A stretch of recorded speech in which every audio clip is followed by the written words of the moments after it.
इथून कृत्याहम इथे नैसर्गिक ओयम लोक व्यवहार चांगलं आणि वाईट याचं मिश्रण आहे. चांगलं काय आणि वाईट काय याची निवड करण्याची शक्ती जिच्यात आहे तिचं नाव आहे बुद्धी. एक लक्षात घेण्यासारखी गोष्ट आहे. सत्य आणि असत्य जगामध्ये सत्य आणि असत्य याचं मिश्रण आहे. खोटं खपतंय पण खऱ्या बरोबर मिसळल्यामुळे खपत. खोट्याला किंमत कशामुळे येते? खऱ्यामुळे. सत्य गेले भोळ्यावरी अविद्येची चाली थोडी. खरं आणि खोटं याचं मिश्रण म्हणा. तसं गतिशास्त्रामध्ये गतिमान वाहन स्थिरतेवर धावतात. गाड्या धावतात, सडक धावत नाही म्हणून धावतात. रेल्वे लोखंडी रुळावर धावते, लोखंडी रुळ धावत नाही म्हणून रेल्वे धावते. कदाचित रुळामध्ये फुटाचं अंतर जर पडलं तर मध्ये बसल्याचं वैकुंठापर्यंत अंतर जात. अस्थिर अस्थिरावर राहत नाही, अस्थिर स्थिरावर राहत. खोटं खोट्यावर खपत नाही, खोटं खऱ्यावर खपत. कोर्टामध्ये काही लोक रोज साक्ष देण्याकरता असतात पैसे घेऊन. खोटी साक्ष देतात पण खोटी साक्ष खपते केव्हा? म्हणाला तर पहिल्यांदा म्हणा देवा शपथ खरं बोलेल आणि मग खोटी साक्ष खपते. खोटी साक्ष का खपली? शक्तीवर खपली. एखाद्या बैलाच्या बाजारामध्ये एखाद्या माणूस बैल घेण्याकरता जातो, बैल खोटा असतो आणि एखाद्याचा तिथे नजर बसते. बैलाचा मालक एखाद्या मधल्या माणसाला बोलवतो. बऱ्याच ठिकाणी असं आहे, मालक आणि गिराईक याच्यामध्ये जोड करणारा एक वर्ग आहे, त्याला काय म्हणतात? मध्यस्थीला दलाल. हा चौकडी तो शोध त्याला बोलवतो, बाबा माझा बैल हा विकून दे, तुला 2000 रुपये देतो. तो दलाल त्या गिराईकाला सांगतो, मालक असं शर्टची कॉलर होतो, गळ्यात शपथ बैल चांगला आहे. तो पैसे तो विकत घेऊन जातो. कामाला जमता की दुसऱ्या पावलात मटकन बसतो, तो खोटाच असतो. का खपला? शपथ गवायली खपला. खोटं खोट्यावर खपत नाही, खोटं खऱ्यावर खपत असत. आणि याची निवड करण्याकरता आपली बुद्धी लागत असते. या उपाधी माझी गुप्त चैतन्य श्री सर्वगत ते तत्वज्ञ संत श्रीकारी बुद्धीच्या द्वारे मंथोने नवनेता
मंथोनी नवनीता तैसे घे अनंता वाया व्यर्थ कथा सांगणे मार्ग बुद्धीचं काम नाही.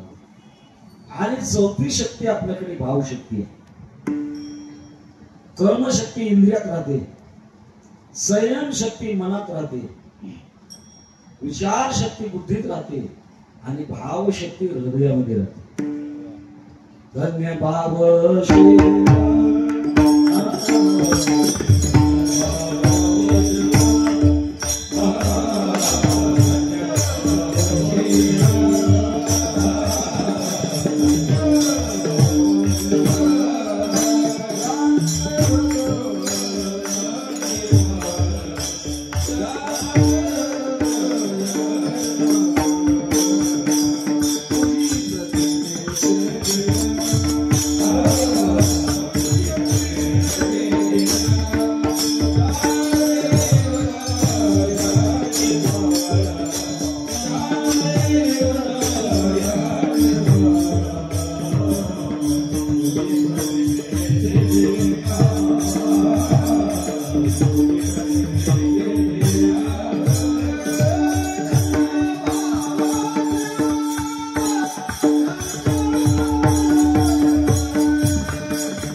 हृदयामध्ये अखंड भाव. काही वेळेला गतानुगतिको लोको न लोकपालनातिकां समाजामध्ये प्रवृत्ती असे वंदिले वंदावे, निंदिले निंदावे, एक गेले जावे त्याच्या मागे. कीर्तनकार पंढरपूरला जर प्रदक्षिणा करू लागले, एखाद्या माणसाचा परिचय असला तर ते त्यांचं दर्शन घेतात. घेतलं की बाकीचे लोक पाहतात पण सगळे रामच्या नाम लागते. त्याला माहित नसतं कोण आहे काय आहे, आणि जवळ जवळ उभं राहून शकतात कोण आहे ते पाया पडले आम्ही काय पडलो. गतानुगतिक लोक हे संस्कार, पण हे अंधसंस्कार, ज्याला आपल्याकडे अंधश्रद्धा म्हणतात, हा प्रकार आहे. यद्यदाचरति श्रेष्ठा तत्तदेवी तरुजना सयत् प्रमाणं कुरुते लोकस्तगत वर्तते. मोठी माणसं ज्या मार्गाने जातात, घरातली माणसं किंवा गावातली परिसरातली माणसं त्या रस्त्याने जातात. हा माणसाचा स्वभाव आहे, त्याच्याकरता भावना लागते. या भावनेचे 3 प्रकार आहेत: भावोदय, भावसंधी आणि भावशाबल्य. 3 प्रकार. एखादं महत्व लक्षात आलं, थोडं हृदयामध्ये त्याच्या बाबतीमध्ये भाव निर्माण होतो, हा भावोदय.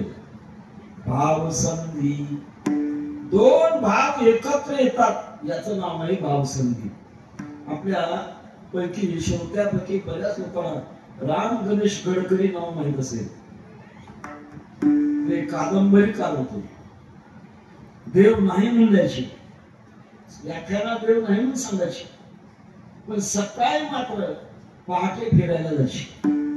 स्वामी रामतीर्थांचे वचन आहे, पहाटेच्या फिरण्यामध्ये सगळे प्राणायाम आपोआप होतात. जात असताना त्यांना धार्मिक नियम कसा मान्य होता कोणास ठाऊक. गावाच्या बाहेर परमात्म्याचं मंदिर आणि पुढून जाताना नमस्कार केल्याशिवाय जाऊ नये, हा नियम त्यांना पटलेला होता. रोज फिरायला जात असताना मंदिराच्या जवळ आल्यानंतर आपल्याला कोणी पाहत नाही याची खात्री करायची, आणि मंदिरात जाऊन देवाच्या पायावर फिरायला. मित्राला कळालं, एके दिवशी मला पाठ येतो, मी तर त्या मंदिरात एका मोठ्या खांबाच्या आडून बसला. हे गडकरी नेहमीप्रमाणे आले. आपल्याला कोणी पाहत नाही असं वाटलं, आणि देवाच्या पायावर डोकं ठेवलं. मित्राने पाठीमागून जाऊन पाठीवर थाप टाकली. ओ गडकरी, काय करता? काय करतो म्हणजे? पाया पडतो देवाच्या. लोकांना देव नाही म्हणून सांगतात, तुम्ही पाया पडता. लोकांना सांगतो नाही म्हणून, पण असलाच तर त्याला म्हणतात भावसंधी. आहे याच्यावर विश्वास नाही, आणि नाही याच्यावर विश्वास नाही, हा दुसरा प्रकार आहे. आणि तिसरा प्रकार आहे भावशाबल्य. तीव्र अशा प्रकारची भावना, जी भावना वेदशास्त्र आणि संतांच्या वचनाच्या अनुभवाच्या द्वारे निर्माण झालेली असते, ती भावशाबल्य. तिचा लाभ कधीच होत नाही, अशी भावशाबल्य अवस्था जगद्गुरु तुकोबारायांची. आणि आपला भाव कुठे आपण ठेवला, त्याची स्थिती कशी आहे, मला अभंगाच्या शेवटच्या चरणात सांगतो. तुका भरताते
विठ्ठल